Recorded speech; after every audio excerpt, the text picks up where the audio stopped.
Masayang naglalakad si Melody habang papunta na siya sa bahay ng boyfriend niyang si Paul. Ngayon ang first anniversary nila ng boyfriend niya, kaya naman excited na siya. Kasalukuyan siyang nakasakay sa elevator papunta sa kondo ng boyfriend niya, habang may hawak siyang cake at pagkain na kakainin nila. Hanggang ngayon, hindi pa rin ako makapaniwalang 1 taon na kami. Saan kaya kami magdi-date mamaya? Tanong ni Melody sa sarili niya bago siya nakarating sa tapat ng pinto ng kondo ng boyfriend niya. Huminga muna siya ng malalim bago niya binuksan ang pinto gamit ang susi na ibinigay sa kanya ni Paul noon. Binigyan siya ni Paul ng susi sa kondo nito in case may kailangang kuhanin si Melody. Nang makapasok siya, ay nagtaka siya dahil may pambabaeng sapatos doon. Bakit may sapatos ng babae dito? Dumating ba si Ate Pauline? Akala ko ba next week pang uwi niya? Tanong ni Melody sa sarili niya bago naglakad sa loob ng kondo ni Paul. Habang naglalakad siya, ay halos maiga ang dugo niya sa mukha nang may marinig siya. Hindi makapaniwala si Melody nang may marinig siyang ungol mula sa kwarto ng boyfriend. Naririnig rin niya ang boses ng kaibigan niya na si Jasmine, kaya kaagad siyang tumakbo papasok sa loob ng kwarto ni Paul. Doon niya naabutan na parehas gumagawa ng kababalaghan ng matalik niyang kaibigan at boyfriend niya. Naibagsak niya ang pagkain at cake na dala niya. Ang kakapal namang mukha niyo! Sigaw ni Melody bago niya hinigit ang buhok ng kaibigan at sinampal-sampal niya ito. Ang landi-landi mo! Lahat na lang inaahas mo! Sigaw ni Melody habang pinipigilan siya ni Paul. Kayo ang pinaka-importanting tao sa akin. Paano niyo nagawa sa akin to? Humahagulgol na saad ni Melody habang patuloy pa rin siya sa pagsabunot kay Jasmine. Kasalanan ko bang gusto ko ng boyfriend mo? Saka di hamak namang mas maganda at sexy ako sa'yo. Inis na saad ni Jasmine nang makaalis siya sa pagkakahawak ni Melody sa kanya. Tumigil ka na, Melody. Wala nang magagawa ang pag-iyak mo. Gusto ko si Jasmine at ginamit lang kita para mapalapit sa kanya. Pag-amin ni Paul, dahilan para masaktan ng sobra-sobra si Melody. Hindi siya makapaniwalang tatraydo rin siya ng 2 pinagkakatiwalaan niyang tao. Ang 2 tao na minahal niya ng sobra. Minahal ko kayong 2 ng sobra-sobra. Sinira niyong tiwala ko at pinagmukha niyo akong tanga. Hindi ko kayo mapapatawad sa ginawa niyo sa akin. Huling saad ni Melody bago siya tumakbo papaalis sa lugar na yon. Sakit at hinagpis ang kanyang nadarama ng dahil sa pangyayari. Pagkalasing, hilo, sakit ng ulo at katawan ang nararamdaman ni Melody habang nagiinom siya sa bar ngayon. Hindi pa rin niya matanggap ang mga nagawa sa kanya ng 2 tao na minahal niya ng sobra. Maraming tao at maingay pero hindi niya pinapansin ang mga iyon. Paulit-ulit niyang tinatanong ang sarili niya. Bakit? Bakit nagawa nila sa akin yun? Ang sakit-sakit. Hindi ko matanggap. Lumuluhang saad niya nang mapatingin sa kanya yung bartender. Ma'am, okay lang po ba kayo? Tanong ng bartender kay Melody. Mukha ba akong okay? Bigyan mo pa ako ng alak. Utos niya at kaagad namang sumunod yung lalaki. Patuloy niyang inilalabas ang sama ng loob niya habang nagiinom siya. Hanggang sa tuluyan na siyang nilasing at napagpasyahan na niyang umuwi para magpahinga. Habang naglalakad si Melody papauwi, ay bigla siyang nakarinig ng sigaw sa may bandang parking lot. Ayaw niya sanang puntahan yon pero nangingibabaw ang curiosity sa kanya. Kaya kaagad niyang pinuntahan ang gawi kung saan may sumisigaw. Laking gulat niya nang makita niyang may 2 lalaking nag-aaway. Binubugbog ng isang lalaki yung isa pang lalaki. Dahilan para magpanik si Melody. Anong gagawin ko? Tatawag ba ako ng tulong? O makikisali ako sa rambulan nila? Sunod-sunod na tanong ni Melody sa sarili niya. Hindi niya alam ang mga sumunod na nangyari. At nakita na lang niya ang sarili niya na sinisigawan yung lalaking bumubugbog dun sa isa pang lalaki. Ohoy! Lalaki! Masamang manakit ng tao. Tigilan mo na siya. Sigaw ni Melody dahilan para makuha niya ang atensyon ng 2 lalaki. And who the hell are you para pakialaman mo ko? Kung nandito ka para manggulo, umalis ka na. Kung ayaw mong madamay rito. Inis na saad ng lalaking nambubugbog dahilan para mainis si Melody. Aba, ikaw pa talagang may ganang magalit? Ikaw nga tong may masamang ginagawa. Itigil mo yan o tatawag ako ng pulis. Pagbabantaan ni Melody dahilan para magalit yung lalaki. Kaagad niyang binitawan yung binubugbog niya at lumapit kay Melody. Wala kang alam babae. Saka sino ka ba, ha? Bakit ka nakikialam sa ginagawa ko? Kung ako sa'yo, umalis ka na. Hanggat kalmado pa ako. Pagbabanta naman ng lalaki dahilan para mainis si Melody. Wala na siya sa katinuan dahil sa lasing na siya. Kaya naman nakipag-away siya dun sa lalaki. Pinagbabantaan mo ba ako? Tanong ni Melody bago siya nakipagtitigan dun sa lalaki. Sorry pero hindi ako natatakot sa'yo ha. Dagdag pa ni Melody. Doon na nagsimula ang sigawan nilang dalawa. Wala ni isa sa kanilang may balak na magpatalo. Kaya naman patuloy ang pag-aaway nila. Patuloy ang pag-aaway nila hanggang sa may dumating na kotse doon. Napatigil sila sa pag-aaway dahil dun sa kotse. Lumabas sa kotse na yon ng mag-asawang hindi pa katandaan at lumapit sila dun sa lalaki. Blake, nandito ka lang pala. Kung saan-saan ka na namin hinanap ng daddy mo. Saan nung babae? Dahilan para mampakunot ang noon ni Melody.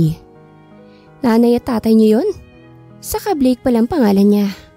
Tanong ni Melody sa sarili niya bago tumingin sa kanya yung mag-asawa. Stop overreacting, mom. Saka hindi na ako bata para hanap-hanapin niyo pa. Kaya ko ng sarili ko. Saad ni Blake pero hindi siya pinakinggan ng mommy niya. Lumapit ito kay Melody na kasalukuyang nakatitig din dun sa mommy ni Blake. Who is this beautiful lady? Is she your girlfriend? Tanong ng mommy ni Blake sa kanya. What? No, mom. Pagtanggi ni Blake. Doon biglang napangisi si Melody dahil may naisip siyang kalokohan na gagawin. Sinimulan ni Melody ang kalokohang gagawin niya sa pag-iyak. Nang marinig yun ng babae, ay nag-aalala siyang lumapit sa dalaga. Okay ka lang ba, iha? May problema ba? May ginawa ba sa'yong masamang anak namin? Sunod-sunod na tanong ng mom ni Blake kay Melody. Buntis po ako. At si Blake ang ama. Kinakausap ko po siya kanina para sabihin yun. Pero ayaw niya akong panagutan. Lumuluhang saad ni Melody. Dahilan para magulat ang lahat. What? Sabay-sabay na saad ni Blake ng daddy niya. Pati na rin ang mommy niya. Patuloy lang sa pag-iyak si Melody. Kaya naman niyakap ito ng babae. Grabe ka naman, Blake. Hindi kita pinalaking ganito. Paninermo ng babae sa anak niyang si Blake. Tama anak. Ang mga tunay na lalaki hindi tinatakbuhan ng responsibilidad. Saka papaano mong nagawang nasabi sa babaeng nabuntis mo na ayaw mo siyang panagutan? Abay, hindi ka namin pinalaking walang puso, Blake. Saad naman ang daddy ni Blake. Dahilan para magulat to. Ano bang pinagsasasabi niyo, dad? Hindi ko nga kilala yan eh. Tapos nabuntis ko? Nababaliw na ba kayong lahat? Hindi makapaniwalang tanong ni Blake sa mga magulang niya. Ang sama mo, Blake. Matapos mong kuhanin ng pagkababae ko, itatanggi mo na lang ako? Anak natin ang nasa sinapupunan ko. Paano mong nasasabi yan? Ani ni Melody bago niya mas lalong nilakasan ang pag-iyak. Patuloy si Melody sa pag-iyak, habang si Blake naman hindi makapaniwala sa mga pinagsasasabi ni Melody. Kadugo mong pinagbubuntis niya, Blake. Kaya hindi mo po pwedeng takbuhan ang responsibilidad mo. Pananagutan mo siya sa ayaw at sa gusto mo.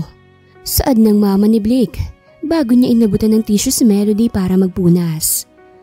Huwag ka mag-alala, iha. Pananagutan ka ng anak ko. By the way, I'm Lani, Blake's mother, and he's my husband, Lorenzo. Ikaw, iha, ano bang pangalan mo? Saka kailan ba naging kayo ng anak namin? Tanong ni Lani sa dalaga habang pinatatahan niya ito. I'm Melody de la Cruz po. Matagal na po kaming magkarelasyon ni Blake. Since last year pa po. Pagsisinungaling ni Melody habang si Blake naman nag-aapoy na sa galit. Dadalhin ka na namin sa bahay, iha. Doon mo sa mansyon namin palalakihin ang baby ninyo ni Blake na soon to be grandchild namin ni Lorenzo.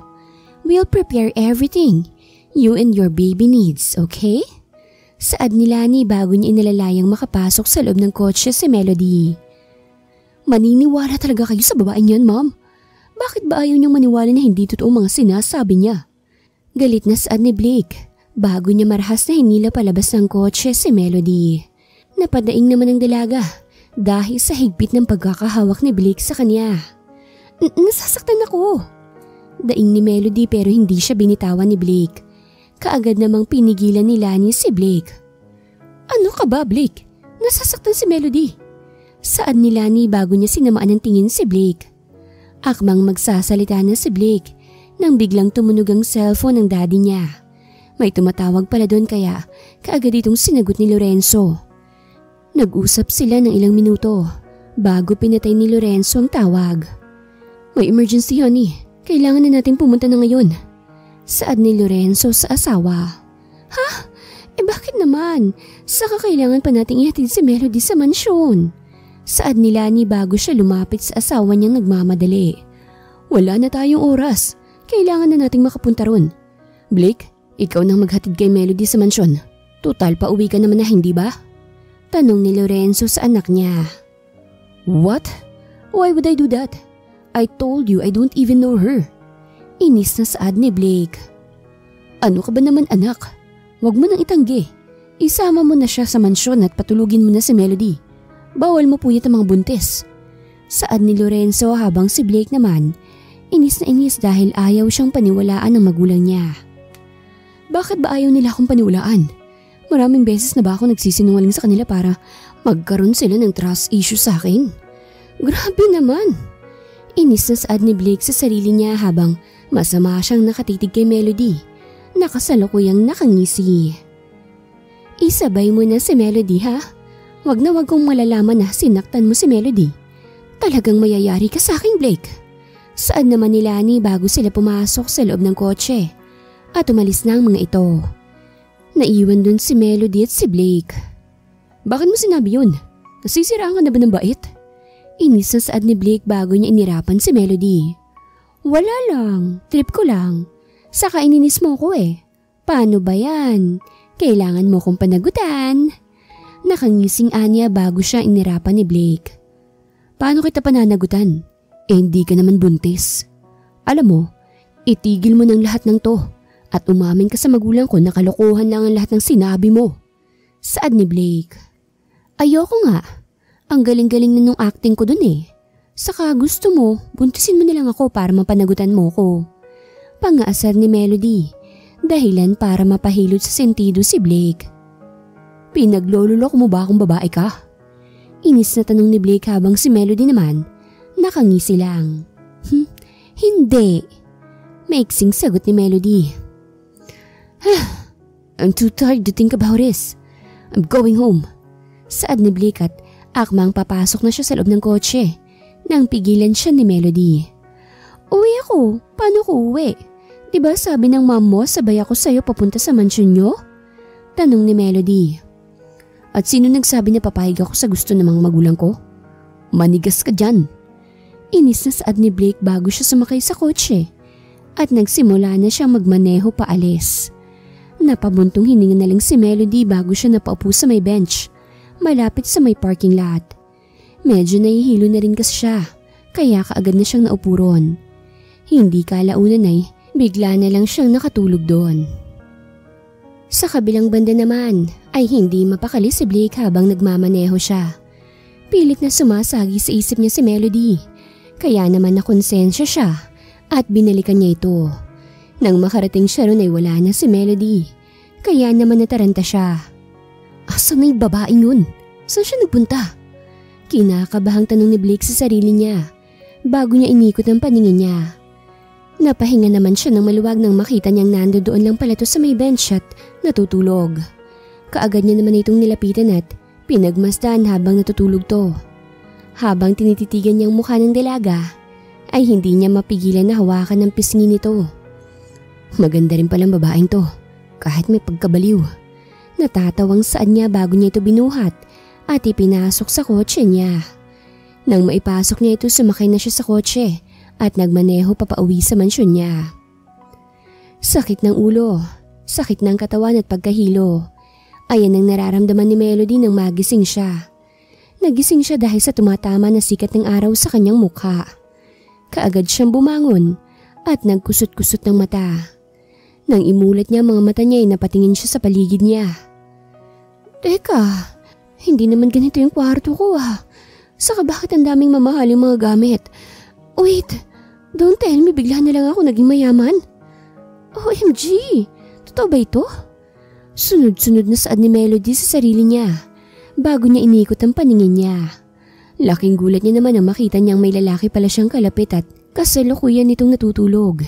Hindi niya makita ang mukha ng lalaki dahil natatabunan to ng unan. OMG! Bakit may lalaki sa kwarto ko? Wait, what if kasal pala ako sa lalaking to? Don't tell me na komatos ako tapos pagkagising ko may asawa na ako kaagad. Gulat na saad ni Melody bago niya dahan-dahang tinanggal yung unan na nakatakip sa mukha ni Blake. Mas lalo namang nagulat si Melody nang makita niya ang napakagwapong mukha ng kasama niya. Hulog ba ng langit ang lalaking to? Masyado naman ata siyang gwapo para maging totoo. Pero teka nga, baka ilusyon ko lang siya. Saad ni Melody bago niya sinundot-sundot ang mukha ni Blake. Bigla namang nagising si Blake at mukha kaagad ni Melody bumungad sa kanya. What the hell are you doing, woman? Sigaw ni Blake bago to tumayo. Sa kabilang banda naman ay pinoproseso pa ni Melody sa utak niya ang mga nangyayari ngayon. Hindi siya makapaniwala sa mga nangyayari. Ang hirap namang intindihin ang sitwasyon. Una, nagising ako sa hindi ko naman kwarto. Pangalawa, may kalapit akong lalaki na mukhang anghel. Ano bang nangyayari sa akin? Panaginip ba to? Tanong niya sa sarili. Sinampal-sampal naman ni Melody ang sarili niya para magising dahil baka panaginip lang ito. Mukhang hindi to panaginip. Nahihiyang saad ni Melody, dahilan para mapairap si Blake. Malamang hindi. Sandali, huwag mo sabihin na hindi mo tanda yung mga kalokohang pinagagawa mo kagabi. Taas kilay na tanong ni Blake sa dalaga. Kaagad namang umiwas ang tingin si Melody bago siya umiling. Akmang magsasalita na si Blake nang biglang bumukas ang pinto at iniluwanan ng mag-asawang may daladalang tray at may mga pagkain yon. Good morning, my future daughter-in-law. Maayos bang tulog mo? Kamusta naman kayo na future grandchild namin? Sunod-sunod na tanong naman ni Lani bago siya lumapit kay Melody. Doon biglang nag-flash sa utak ni Melody ang kalokohang ginawa niya kagabi. Kaya bigla na lamang siyang namula sa hiya. Namumula ka yata, iha. Nahihilo ka ba? May masakit ba sa iyo? Dadalhin ka na ba namin sa ospital? Nag-aalalang tanong ni Lani bago niya hinawakan ang leeg ng dalaga. Paano ako napunta sa sitwasyong to? At paano ko ba itatama ang mga kalokohang ginawa ko? Ano ba kasing pumasok sa isip ko at nagpanggap akong buntis? Sigurado akong galit na galit siguro sa akin yung lalaking yon. Saad ni Melody sa sarili niya bago siya tumingin kay Blake na kasalukuyang masamang nakatingin sa kanya. Hindi po. Okay lang po ako. Anya na nagpagaan sa loob ni Lani at Lorenzo. Nag-aalala kasi ang dalawa para kay Melody sa magiging anak nito. Matagal na kasi nilang gustong magkaroon ng apo pero ayaw pang mag-asawa ng anak nilang si Blake at Vincent. Si Vincent ang panganay at kasalukuyan tong nasa Thailand at inaasikaso ang business ng pamilya nila ron. Alam mo ba, honey? Sobrang saya ko talaga kagabi nang malaman kong magkakaroon na ng anak si Blake. Sobrang tagal ko na kasing pangarap na magkaroon ng apo eh. Masayang saad ni Lani dahilan para mag-guilty si Melody. Hindi niya alam kung papaano niya aaminin sa mga taong yun na nagsisinungaling lang siya. Ako rin, honey. Sa sobrang saya ko nga hindi ako makatulog. Feeling ko lalaki magiging anak nila. Saad naman ni Lorenzo. Dahilan para mapatakip na lang ng mukha si Blake dahil sa inis. Napanguso naman si Lani dahil sa sinabi ng asawa niya. Pero honey, babae ang gusto kong anak. Saad naman ni Lani bago siya lumapit sa asawa. Malalaman din natin yan soon. By the way, nakapagplano na kami about sa magiging kasal nyo. Pagkatapos ng mga anak Melody ay kakasal na kayo. Dagdag pa ni Lani dahilan para hindi makapaniwalang napatingin sa kanila si Melody at si Blake. Diyos mio, paano ako manganganak kung wala ngang baby sa loob ng tiyan ko? Saad niya sa sarili niya bago tumingin kay Blake. Gusto ko sana ngayon habang hindi pa masyadong malaki ang tiyan ni Melody. Kaso hindi naman maasikaso dahil busy pa kami. Ani Lorenzo. O siya, iiwan na muna namin kayo dyan. Pakainin mo yung girlfriend mo, Blake. Huwag mo siyang pababayaan kapag wala kami rito, ha? Aalis na kami. Saad ni Lani bago niya nginitian si Melody at lumabas na sila ng kwarto. O ano ngayon, natatandaan mo na ba? Alam mo ba na sapilitan na akong ipakakasal sa'yo? Ano ba kasing naisip mo at sinabi mong kalokohang yun? Inis na saad ni Blake bago siya lumapit kay Melody. Kaagad namang tumayo si Melody at nagtitigan sila. Sorry, hindi ko sinasadya. Wala lang talaga ako sa wisyo kagabi dahil lasing ako. Pagpapaliwanag ni Melody pero hindi siya pinakinggan ni Blake. At marahas siyang itinulak nito. Napahiga naman si Melody sa kama dahil sa pagtulak sa kanya ni Blake. My life will be ruined because of your stupidity. Sigaw niya bago nilapitan si Melody. Sorry, hindi ko talaga sinasadya eh. Kakausapin ko na lang sila para sabihin sa kanila hindi totoong buntis ako. Saad ni Melody habang pinipigilan niyang sarili na umiyak. At para saan pa? Wala ka nang magagawa. Kakainis. Now I have to take the responsibility of your made-up baby. Ngayon sabihin mo sa akin kung paano natin gagawa ng paraan yan. Nakakabwisit. Sa susunod kasi, gagamitin mo yung utak mo bago ka magsalita. Galit na saad ni Blake bago siya napasabunod sa ulo niya at umupo. Buntisin mo ko. Saad ni Melody. Dahilan para hindi makapaniwalang napatingin sa kanya si Blake. Ano? Gulat na saad ni Blake. Ang sabi ko, buntisin mo ko. Hindi na natapos ni Melody sasabihin niya na unahan na siya ni Blake. Narinig kong sinabi mo babae. Sira ulo ka ba? Naririnig mo ba yung sinasabi mo? Hindi makapaniwalang saad ni Blake bago niya inirapan si Melody na kasalukuyang umiiyak na. Bahala na, ako nang gagawa ng paraan. Inis na saad ni Blake bago siya naglakad papalabas ng kwarto at iniwan niya ron si Melody. Makalipas ang halos 1 linggo ay doon pa rin nakatira si Melody. Balak na sanang sabihin ni Melody ang katotohanan sa mga magulang ni Blake pero hindi siya nagkakaroon ng pagkakataon dahil palaging walang mga ito. Kasalukuyan silang nasa Amerika naman ngayon dahil sa business trip. Sila lang ni Blake ang naiwan sa mansyon kaya naman malungkot siya. Bukod pa ron, palaging galit sa kanya si Blake. Hindi niya rin maintindihan ang nararamdaman niya. Tuwing nakikita niya kasi si Blake, palagi na lang tumitibok ang puso niya ng malakas. Mukhang nagugustuhan na niya si Blake, pero ayaw niya pa ring aminin to sa sarili niya. Kasalukuyan siyang nasa kusina ngayon habang nagluluto ng kakainin nila ngayong gabi. Nang marinig niya ang busina ng kotse ni Blake. Day off na mga maid ngayong araw, kaya naman si Melody ang nagluluto ng kakainin nila ni Blake. Himala, parang ang aga niya namang umuwi ngayon. Saad ni Melody sa sarili niya bago siya nagpunta sa may pinto para salubungin to. Nang buksan niyang pinto ay nabigla siya nang hindi lang si Blake ang nandoon. May kasama si Blake na 4 na lalaki na ngayon lang nakita ni Melody. Siya ba yung nabuntis mo, pre? Or should I say, future wife? Tanong ng lalaking nakamulit haircut, dahilan para mapairap si Blake. Yeah, so what? Inis na saad ni Blake bago siya naupo sa sofa. Wow pre, ang ganda naman na future wife mo. Nakakaingit naman. Saad naman ng lalaking nakapolong itim. Yeah, whatever. Magiinom kami ngayon dito. Ikuha mo kami ng mga gagamitin naming plato at baso. Utos ni Blake at kaagad namang sumunod si Melody. Magiinom kaagad siya. Ayaw niya bang kumain muna? Gusto sanang ayain muna ni Melody si Blake na kumain pero baka magalit lang ito sa kanya. Nang makuha na ni Melody ang mga ito ay kaagad niyang inabot kay Blake ang lahat ng yon. Kapag nagutom ka mamaya, kainin mo yung pagkain na nasa ref. Ipagtitira kita ng pagkain. Saad ni Melody bago siya nagtungo sa kusina at doon na kumain. Nang matapos siyang kumain ay kaagad siyang nagtungo sa kwarto niya at nagpahinga. Hindi na niya namalayan ang nangyari at nakatulog na pala siya. Makalipas ang ilang oras ay nagising si Melody dahil sa nauuhaw siya. Kaagad siyang bumangon at lumabas ng kwarto para kumuha ng tubig sa kusina.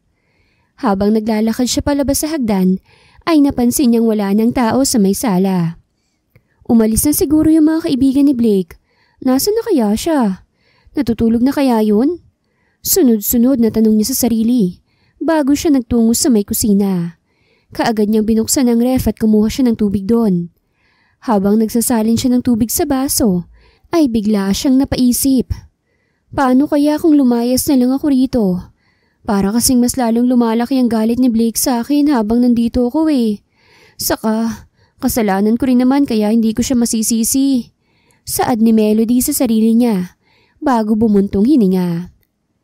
Siguro nga kailangan ko na umalis dito para maging maayos ulit ang buhay niya. Saad ni Melody bago niya isinarado ang ref. Akmang maglalakad na si Melody nang biglang may humila sa kanya at binuhat siya nito paupo sa may lababo. Sisigaw na sana siya nang mapagtanto niya kung sino to. Laking gulat niya nang makita niya si Blake. Mahigpit itong nakahawak sa bewang ni Melody habang mabigat na humihinga. Blake, ayos ka lang ba? Nag-aalalang tanong ni Melody bago niya hinawakan ang noo ni Blake. At sinong nagsabing aalis ka? Hindi ka pwedeng umalis. Saad ni Blake habang nakasimango to. Ha? Narinig niya pala yung sinabi ko? Saad ni Melody bago niya bahagyang itinulak si Blake. Pero walang epekto yon dahil sa lakas ni Blake. Bagkus sa mas lalo pang hinigpitan ni Blake ang pagkakayakap niya kay Melody. San mo balak pumunta, ha? Iiwan mo na ako? Akala ko ba sabi mo panagutan kita? Saad ni Blake dahilan para magtaka si Melody. Ano bang pinagsasasabi mo? Teka, amoy alak siya. Lasig lang siguro tong lalaking to kaya kung ano-anong sinasabi. Saad ni Melody sa sarili niya bago niya hinawakan ang pisngi ni Blake at pinagmasdan niya to. Alam kong gwapo ako, Melody. Stop staring at me.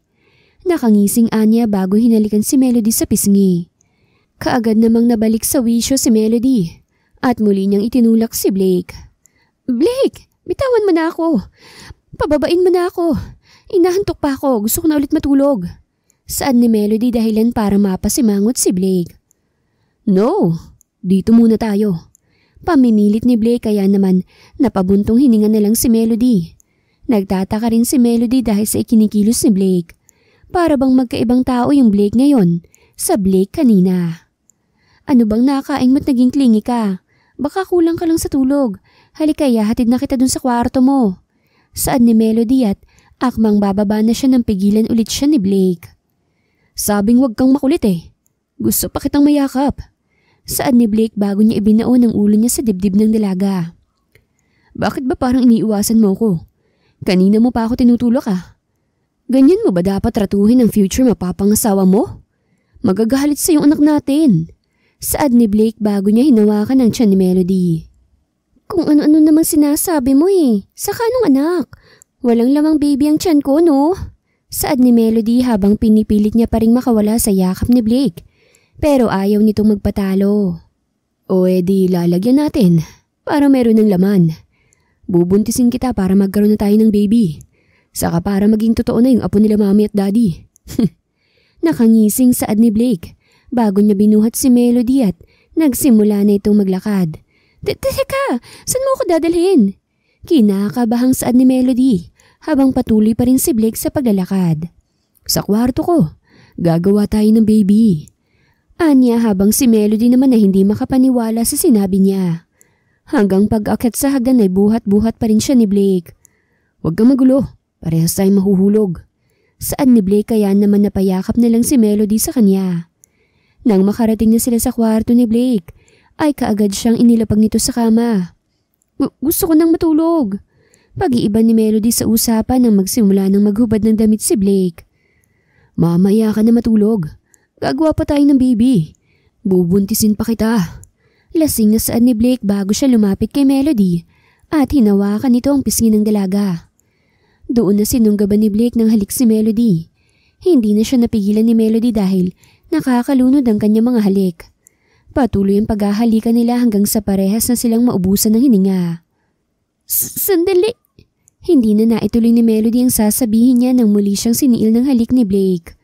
Bumaba ang halik ni Blake sa may leeg ni Melody, dahilan para mapaigtad to.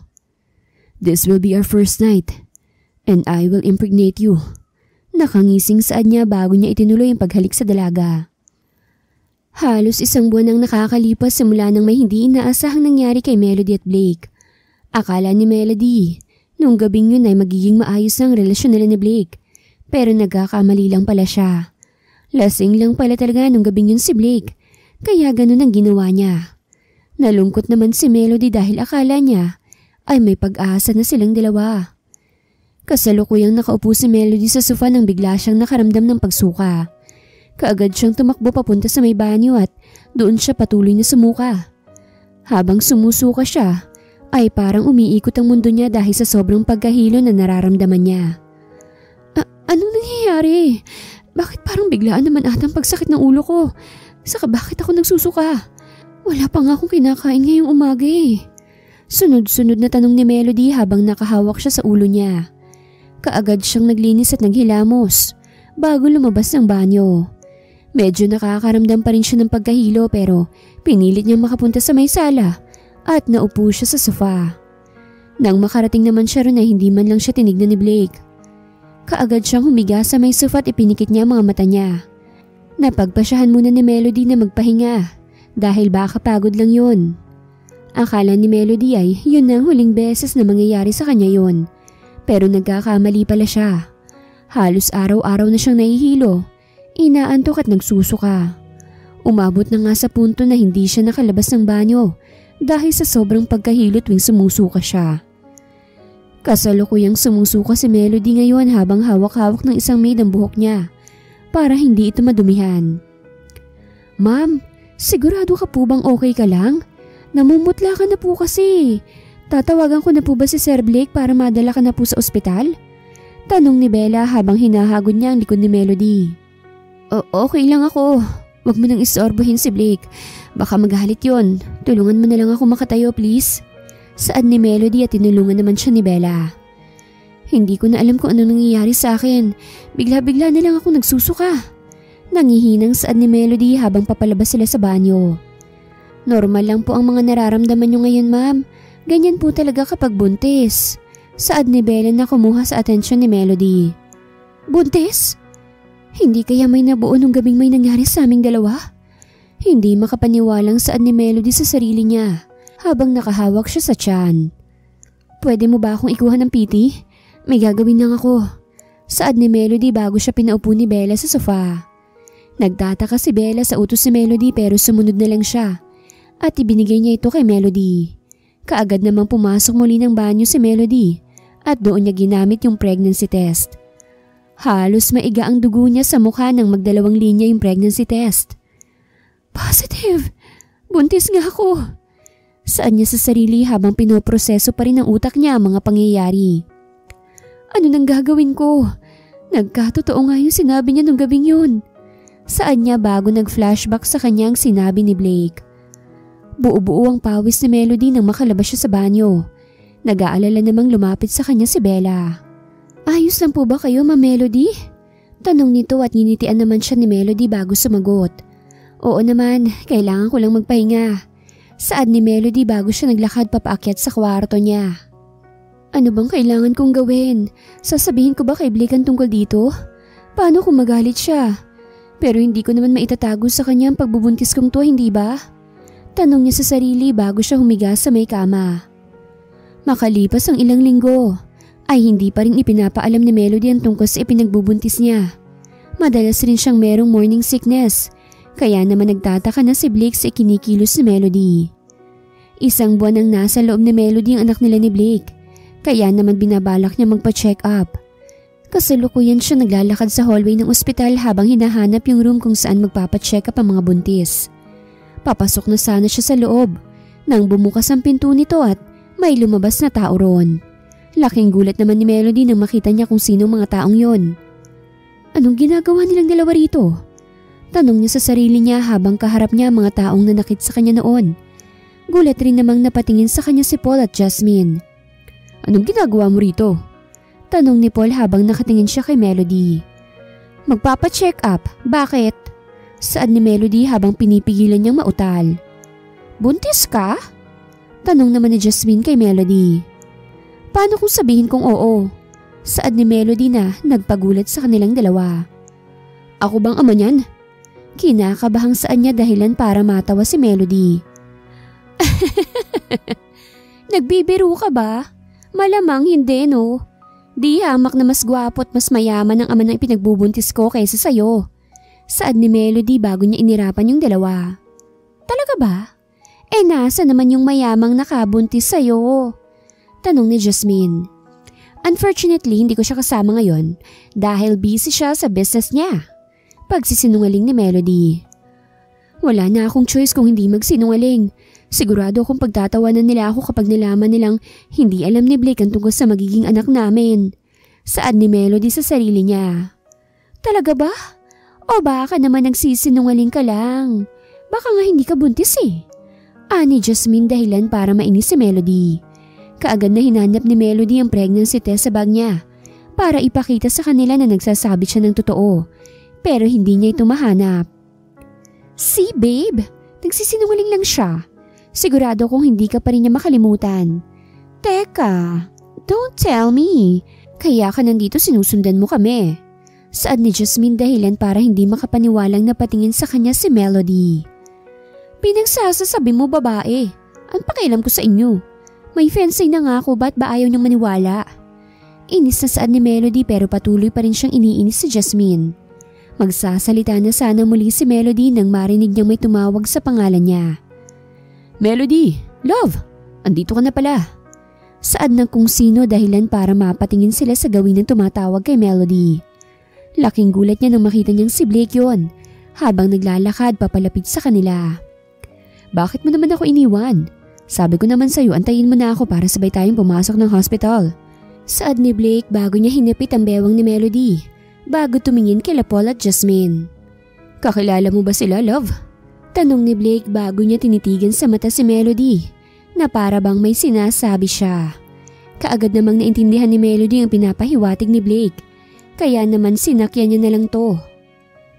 Yes love, this is Paul, my ex-boyfriend, and this is his girlfriend, Jasmine, who is my ex-best friend nga pala. Parehas nila akong pinagtaksila noon. Saad ni Melody kay Blake. Sa bawat pagsasalita ni Melody ay dinidiinan niya talaga yung salitang ex. By the way, this is Blake Montivel, my future husband, and the father of my unborn baby. Nakangiting saad ni Melody habang pinapakilala niya si Blake. Oh, sila pala yun? I must say they fit together, love. One cheater and one backstabber, I guess. Natatawang saad ni Blake bago niya hinimas ang ulo ni Melody. Iniinsulto mo ba kami? Inis na saad ni Paul. Hindi naman bro. I'm just stating the fact. Pero thank you na rin dahil ang pagdatrader niyo kay Melody ang naging daan para makilala kong babaeng mamahalin ko habang buhay. She deserves better, and that better is me. Nakangising saad ni Blake habang si Paul naman ay namumula na sa galit at insulto na sinabi sa kanila ni Blake. Shall we go now, love? Tanong ni Blake at tumango na lang si Melody bago sila pumasok sa may Ubigayni para magpa-check up. Hindi makapaniwala si Melody sa sinabi ni Blake. Ang daming tanong sa isip ni Melody na gustong-gusto niya nang masagot. Paano niya nalaman na nandito ako? Saka, paano niya nalaman na buntis ako? May nagsabi ba sa kanya tungkol sa pagbubuntis ko? Pero sino naman? At wala pa naman kasi akong pinagsasabihan na confirm ang pagbubuntis ko ah. Sunod-sunod na tanong niya sa sarili. Good morning, Mr. and Mrs. Montivel. Maaari na po kayong maupo sa upuan. May kukuhanin lang po ako at babalik rin po ako kagad. Saad ng doktor bago siya lumabas ng room na yon. Ba't hindi mo sinabi sa akin na buntis ka? Pagsira ni Blake sa katahimikan. Paano mo nalaman?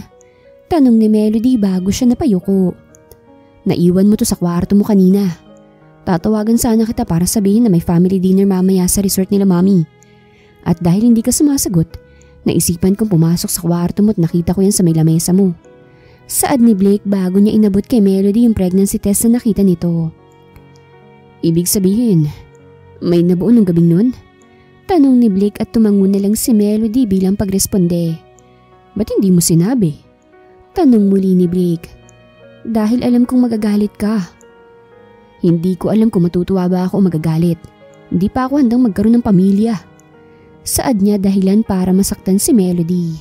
Siguro nga wala kaming lugar ng anak niya sa puso niya. Kasalanan ko rin naman to eh. Pero mahal ko siya. Saad ni Melody sa sarili niya. Maya-maya lang ay pumasok na ang doktor at nagsimula ng check-up. Nang matapos ng check-up ay sabay silang umuwing dalawa. Makakasama natin ang mga magulang mo, hindi ba? Sabihin na natin sa kanilang dalawa na ayaw nating magpakasal. Sigurado naman ako matatanggap nilang desisyon natin. Ako nang bahalang magpalaki sa magiging anak ko. Pasensya ka na. Sorry sa mga nagawa ko. Saad ni Melody at hindi na niya napigilan ang sarili na umiyak. Kinagabihan ay nagpunta na sila sa resort para sa family meeting. Pagkarating nila ron, ay kinausap na nila kagad si Lani at Lorenzo para sabihin na ayaw nilang magpakasal. Pero bakit ayaw nyo? Magkakaroon na kayo ng anak, hindi ba? Nag-aalalang tanong ni Lani. Opo, pero hindi naman po namin mahal ang isa't isa. Pagsisinungaling ni Melody. Dahil ang totoo, mahal na mahal niya si Blake pero hindi siya mahal nito. Wala namang nagawang mag-asawa kung hindi hayaan si Melody at si Blake sa gusto nila. Malungkot man sila pero yun ang gusto ng dalawa. Huwag po kayong mag-alala dahil welcome naman po kayo palagi kapag gusto niyo pong bisitahin ang apo niyo. Hindi ko naman po siya ipagdadamot sa inyo. Saad ni Melody habang nakahawak siya sa tiyan niya. Oh sige, hahayaan namin kayo sa gusto niyo pero sa isang kondisyon. Maaari bang sa mansyon ka muna ni Blake manirahan habang pinagbubuntis mo pa ang apo namin? Gusto lang naming masiguro na magiging maayos ang pagbubuntis mo. Saad ni Lani. Nang mapatingin naman si Melody kay Blake ay tumango ito bilang pagpayag. Sige po, pagkatapos ko pong mga anak, babalik na po ako sa dati kong bahay. Pwede niyo pong bisitahin ang baby ko doon kahit anong oras niyo po gusto. Saad niya bago pilit ngumiti kahit gustong-gusto na niyang umiyak. Sobrang hirap para kay Melody ang lahat ng mga ito. Natatakot siyang palakihin ng mag-isang bata dahil baka dumating ang araw na maghanap ito ng ama. 4 na buwan na ang lumipas simula nung araw na sinabi nila na ayaw nila magpakasal. Simula noon ay hindi nagpapansinan si Blake at Melody. Palaging umiiyak si Melody dahil nasasaktan siya. Gustong-gusto niyang kausapin, yakapin at halikan si Blake pero hindi niya tumagawa dahil wala siyang karapatan. Natutulog sila sa iisang kama kahit hindi sila nag-uusap. Mas maayos daw kung ganon para kapag may masakit kay Melody sa gabi ay masasabi niya kay Blake. Malaki na ang tiyan ni Melody ngayon at 1 buwan na lang ay malalaman na nilang kasarian ng baby. Medyo napapadalas nga rin pala ang pagbisita ni Lani at Lorenzo. Palagi nilang dinadalhan ng pagkain, prutas at vitamins si Melody para parehas silang maging malusog ng anak niya. Kasalukuyang nasa sala si Melody habang nagpupunas siya ng lotion sa tiyan niya nang dumating si Blake. Nakangiti ito habang may kausap sa cellphone, kaya naman nagtaka si Melody. Nagdiretso si Blake sa kusina, kaya kaagad naman siyang sinundan ni Melody upang pakinggan kung sino bang kinakausap nito. Yeah, susunduin kita mamaya sa airport. Saan mo babala kumain ng dinner mamaya?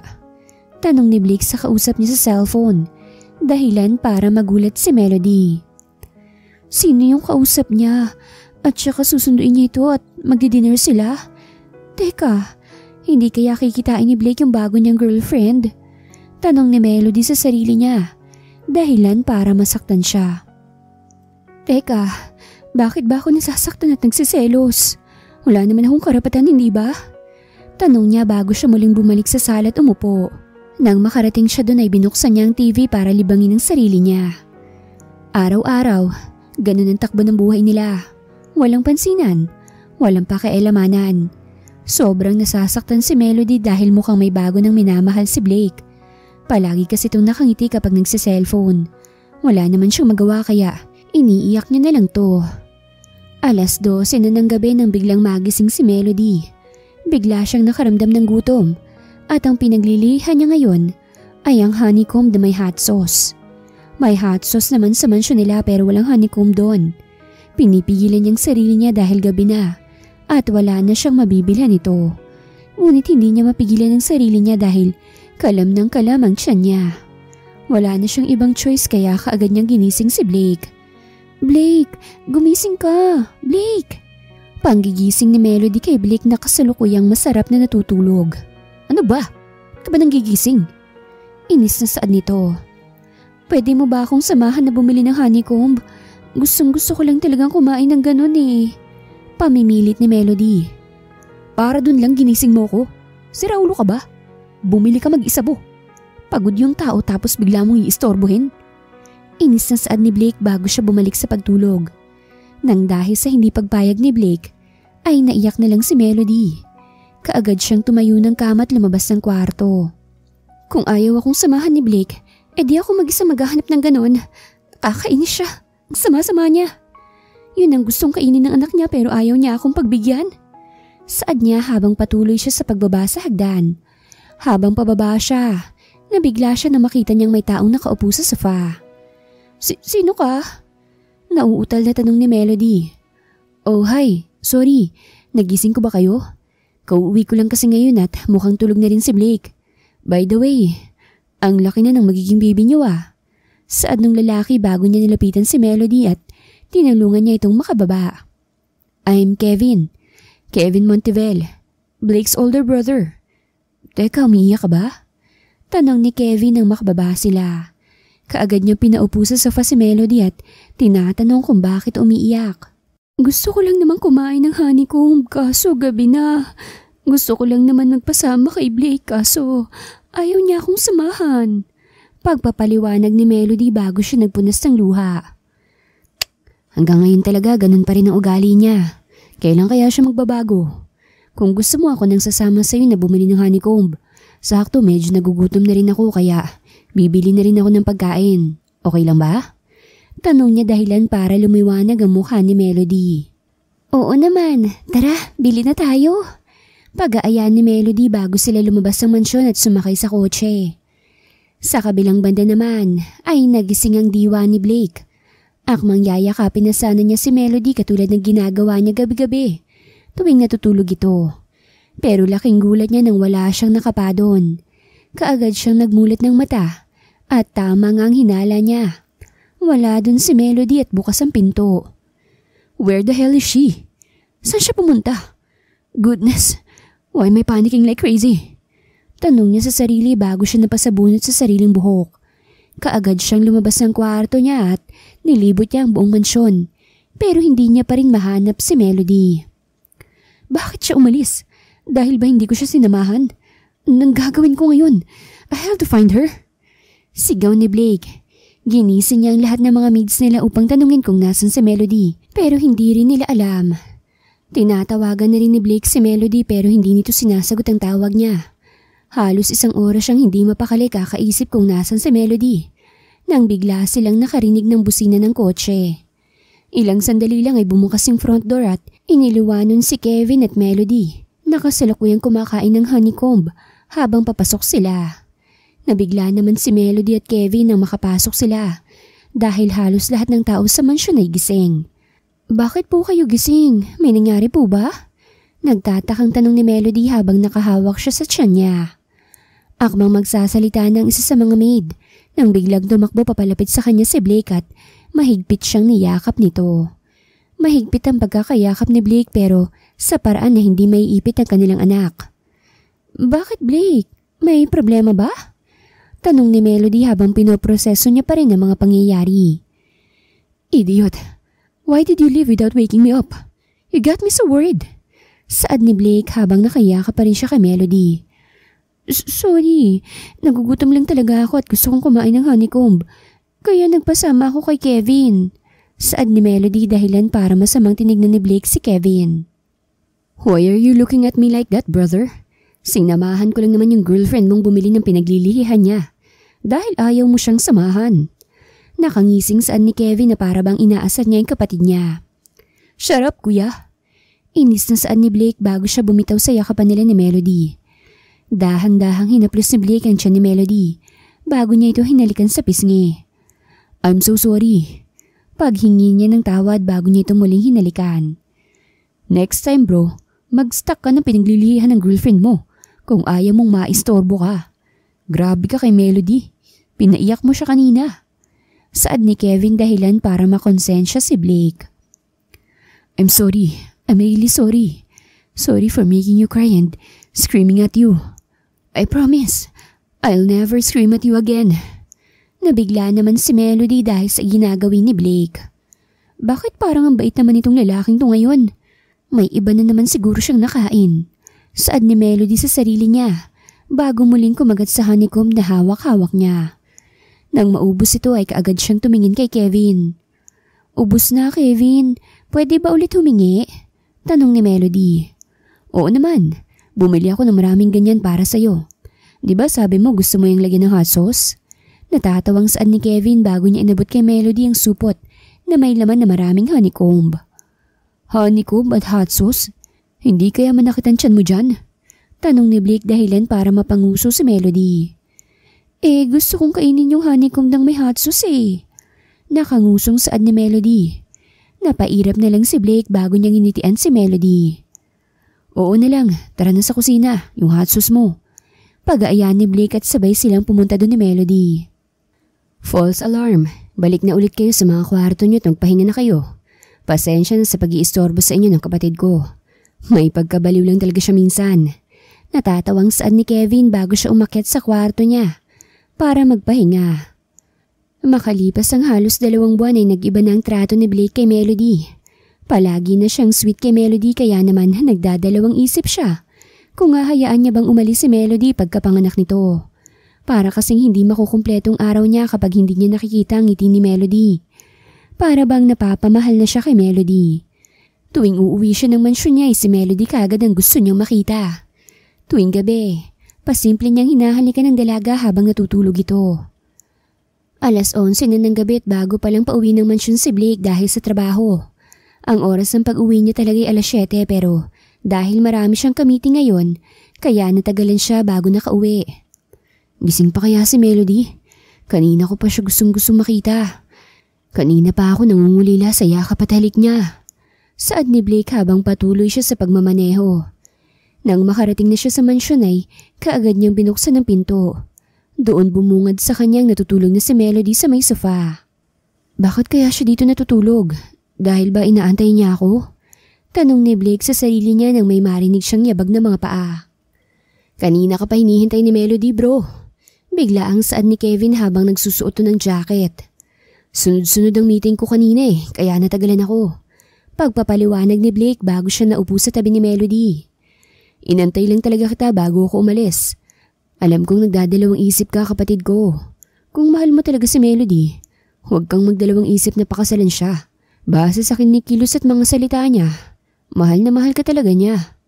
Saad ni Kevin bago siya tuluyang umalis. Nang dahil sa sinabi ni Kevin ay napaisip si Blake. Bakit ganitong tibok ng puso ko kapag nakikita ko siya? Dahil ba nahuhulog na ako sa kanya? O dahil ba matagal na akong may nararamdaman sa kanya at hindi ko lang ito pinapansin? Sunod-sunod na tanong niya sa sarili niya bago siya napabuntong hininga. Bigla namang nagising si Melody at kinusot-kusot ang mata nito. Blake, nakauwi ka na pala. Gusto mo bang kumain? Tanong ni Melody bago siya umayos ng upo. Hindi naman sumagot si Blake. Bagkus ay hinilikan niya sa noo si Melody at ngumiti. Ayaw mo bang kumain? Nagluto pa naman ako ng paborito mong ulam. Malungkot na saad ni Melody. Kakain ako, pero magpapahinga muna dahil sobra akong napagod sa trabaho. Ikaw, bakit dito ka naman natulog? Tanong naman ni Blake. Hinintay kitang umuwi Nag-aalala nga ako dahil ang tagal mo umuwi. Thank goodness dahil okay ka lang. Nakangiting saad ni Melody bago niya niyakap si Blake. Kamusta ang araw mo? Ay sumakit ba sa'yo ngayong araw? Tanong ni Blake habang magkayakap pa rin silang dalawa. Wala naman pero nararamdaman kong pagsipa ni baby ngayon. Gusto mo bang maramdaman? Tanong ni Melody dahilan para mapatigil si Blake. Sorry. Ngayon ko lang naalala na ayaw mo nga pala sa anak ko. Sorry. Paghingi niya ng paumanhin bago siya bumitaw sa yakapan nila. Gusto kong maramdaman ang pagsipa ng anak natin. Okay lang ba? Tanong ni Blake dahilan para sumaya si Melody. Kaagad niyang sinandal ang ulo niya sa tiyan ni Melody. Hindi pa lumilipas ang 1 minuto. Naramdaman niya na ang pagsipa ng anak nila. Hindi alam ni Blake kung bakit pero bigla siyang naging emosyonal. Doon niya lang napagtanto na tumutulo na pala ang luha niya. Narinig mo ba? Diba sumisipa siya? Teka, bakit ka umiiyak? Gulat na tanong ni Melody nang makita niyang umiiyak si Blake. Sorry, sobrang saya ko lang talaga ngayon. Anya bago niya niyakap si Melody. Ngayon ko lang nakita ang side mo na ganito, Blake. Hindi ko alam na may pagkaiyakin ka pala. Natatawang saad ni Melody. Dahilan para mapanguso si Blake. Huwag mong ikakwento sa iba na umiyak ako Mawawala ang pagkakul ko. Saka sa'yo lang naman ako naging ganito Nakangusong saan niya na nagpatawa kay Melody. Oo na. Tara, kumain ka na. Iinitin ko na lang yung pagkain mo. Saad ni Melody bago siya naglakad papunta sa may kusina. Ilang linggo nang nakalipas at ngayon na ang gender reveal ni Melody. Lahat sila'y excited nang malaman kung anong kasarian na magiging anak ni Melody. Iha, excited na ako ngayon. Malalaman na natin ang gender ni baby. Masayang saad ni Lani bago niya hinawakan ang tiyan ni Melody. Ako nga rin po Gusto ko po sana lalaki pero gusto ko nga rin po ng babae. Mas lalo po tuloy akong nagiging excited. Masayang ani ni Melody habang nakatingin siya sa kanyang tiyan. Teamboy kami! Sigaw ni Lorenzo habang kasama niya si Kevin at pareha silang nakakulay asul. Kami naman ang team girl. Saad ni Lani habang pareha silang nakapink ni Bella. Si Blake ba nasaan? Tanong ni Lorenzo. Wala po may trabaho po kasi siya ngayon. Saad ni Melody. Akmang magsasalita na si Lani nang pumasok na ang isa sa mga maid. Nadala-dala ang lobo kung saan may nakalagay na confetti na maaring blue kung lalaki ang anak ni Melody at maaring pink kung babae naman ang anak niya. Grabe, excited na ako. Magiging lola na akong talaga. Saad ni Lani bago inilapid sa kanila yung lobo. Binigyan din ng babae si Melody ng pina, ipangpuputok niya sa lobo. Nag-countdown muna sila bago pinutok ni Melody yung lobo at kulay asul na confetti ang lumabas doon. Nagtalo na naman sila Lorenzo at Kevin sa tuwa dahil sila ang nanalo. Kami ang nanalo, honey. Masayang saad ni Lorenzo sa asawa niya. Kahit ano namang maging kasarian ng anak ni Melody, okay lang sa akin. Congratulations, Iha! Excited na kaming makitang magiging anak mo. Nakangiting saad ni Lani bago niya niyakap si Melody.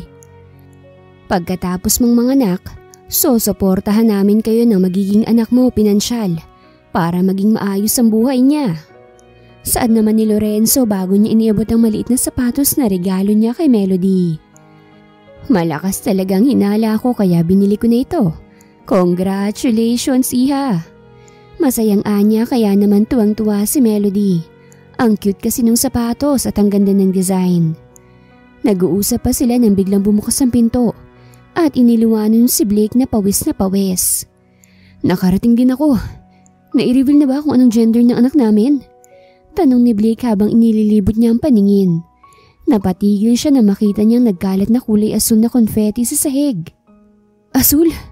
Ibig sabihin, lalaki? Masayang saad ni Blake bago siya lumapit kay Melody at niyakap niya ito.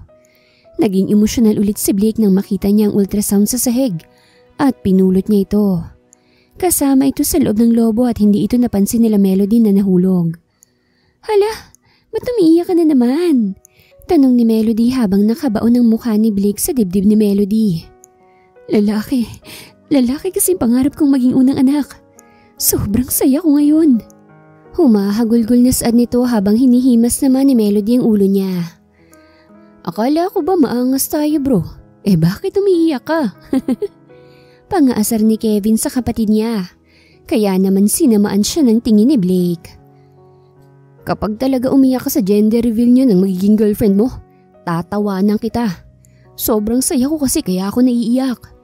Saad ni Blake habang nakanguso siya. Kaagad namang tumikim si Blake bago siya tumayo at humarap sa kanyang mga magulang. Mom, Dad, I want to marry her. Gusto kong matuloy ang kasal namin. Gusto ko siyang pakasalan dahil mahal ko siya. Saad ni Blake na nagpagulat sa kanilang lahat. Sigurado ka ba, Blake? Baka napipilitan ka lang. Okay lang naman sa akin kung hindi eh. Saka hindi naman kita pinipilit. Saad ni Melody pero umiling lang si Blake. Hindi ako napipilitan, Melody. Gusto kitang pakasalan at final na yun.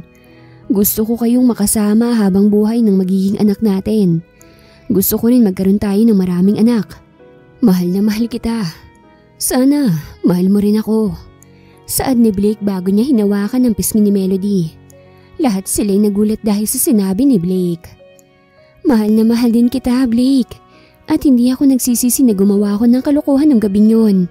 Saad ni Melody dahilan para magtaka sila Lani at Lorenzo. Anong kalokohan? Tanong ni Lani. Nung gabing nakita niyo po kaming magkasama ni Blake, yun din po yung unang beses na nagkita kami. Nag-aaway po kami noon at lasing ako kaya nakaisip ako ng paraan para inisin siya. Hindi po talaga ako buntis noon. Pagkukwento ni Melody. Talaga?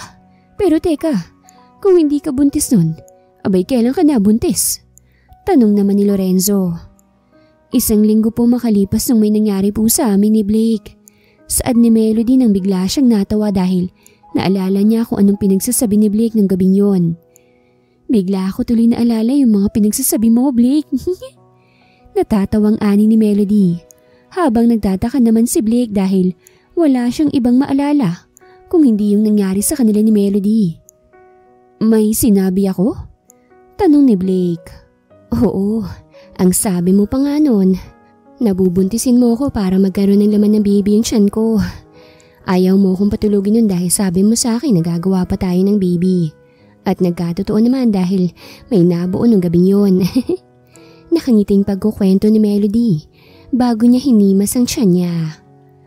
Wow, first time niyo parehas tapos nakabuo ka agad kayo ng baby? Abay samantalang kami nila ni inabot pa ng 4 months bago nabuo si Kevin. Natatawang saad ni Lorenzo. Sobrang saya ni Melody at Blake, pati na rin ang mga kasama nila. Ipinagpatuloy nila ang pagsasaya at pagkukwentuhan doon. Makalipas ang halos 5 taon ay malaki na ang anak nila Blake at Melody. Pinangalanan nila itong Marcus at lumaki ang batang yun na makulit at gwapo. Kasal na rin sila Melody at Blake dahil nagpakasal sila makalipas ang ilang buwan pagkatapos manganak ni Melody. Masaya na silang naninirahan ngayon sa bahay nila. Kasalukuyang pinagmamasan ni Melody ang malaking picture nila ni Blake nung kasal nila nang may biglang yumakap sa kanya. Ba't hindi ka pa natutulog, love? Tanong ni Blake bago niya hinalikan ang pisngi ng asawa niya. May tanong lang ako, love. Diba nung ipinagbubuntis ko pa si Marcus, palagi kang may kausap sa cellphone? Sino ba yung kausap mo that time? Tanong ni Melody. Ayun ba? Yun bang sinundo ko sa airport ang tinutukoy mo? Si Ate Nadia yun. Anak siya ng kapatid ni Mama at kauuwi niya lang ng Pilipinas nung galing Amerika. Bakit mo naman naitanong? Tanong ni Blake. Wala lang. Bigla ko kasing naalala kung gaanong selos na nararamdaman ko noon nung naririnig kitang kausap mo siya. Natatawang saad ni Melody. Nagsiselos ka pala nun? Saka kahit naman nung mga araw na hindi tayo nag-uusap, hindi man lang sumagi sa isip ko na kumausap o mag-entertain ng isang babae. Palagi kasing ikaw ang laman ng isip ko eh. Ganun kita kamahal. Nakangising saad ni Blake bago niya pinaharap ang asawa niya sa kanya at hinalikan niya si Melody sa labi. Talaga? Ako ang iniisip mo nun? Tanong ni Melody. Oo, palagi nga akong excited umuwi para lang makita ka eh. Naalala ko pa noon, palagi akong nangungulila sa yakap at halik mo. Para bang lobat ako kapag hindi kita nayayakap o nakikita. Palagi ko rin iniisip nun kung ayos lang ba kayo ni Marcus dito sa bahay. Pagkukwento ni Blake. Nag-aalala ka pala sa amin ni Marcus nun? Akala ko kasi wala kang pakialam sa amin nun dahil hindi mo kami pinapansin. Nakangusong saad ni Melody. Kung alam mo lang, Melody, halos mabaliw ako kakaisip sa'yo. Lalo na nung mawala ka sa tabi ko habang natutulog tayo. Grabe yung kaba ko. Akala ko iniwan mo na ako. Natatawang saad ni Blake. Gusto mo ba ulit magkaroon ng anak? Tanong ni Melody kay Blake Dahilan para magtaka to. Oo naman mahal, gusto ko magkaroon ng maraming anak sa'yo. Saad ni Blake na nagpalaki sa ngiti ni Melody. Kaagad siyang nagtungo sa may drawer at kinuha niya roon ang pregnancy test na ginamit niya. Iniabot niya to kay Blake na halos mapatalon sa tuwa nang makita niyang positive yon. Totoo to love? Hindi to prank? Masayang saad niya habang nakatingin sa pregnancy test. Totoo yan love, oo, buntis ulit ako. Masayang saad ni Melody kaya binuhat siya ni Blake sa sobrang tuwa.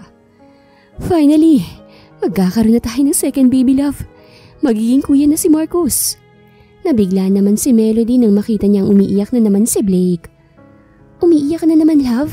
Napapansin ko lang parang nagiging iyakin ka na. Natatawang saad ni Melody sa asawa niya. Paano naman akong hindi maiiyak? Magkakaroon na ulit tayo ng anak. Sobrang sayo ko ngayon, love. Mahal na mahal kita, Melody Montivel. Sigaw ni Blake na nagpangiti kay Melody.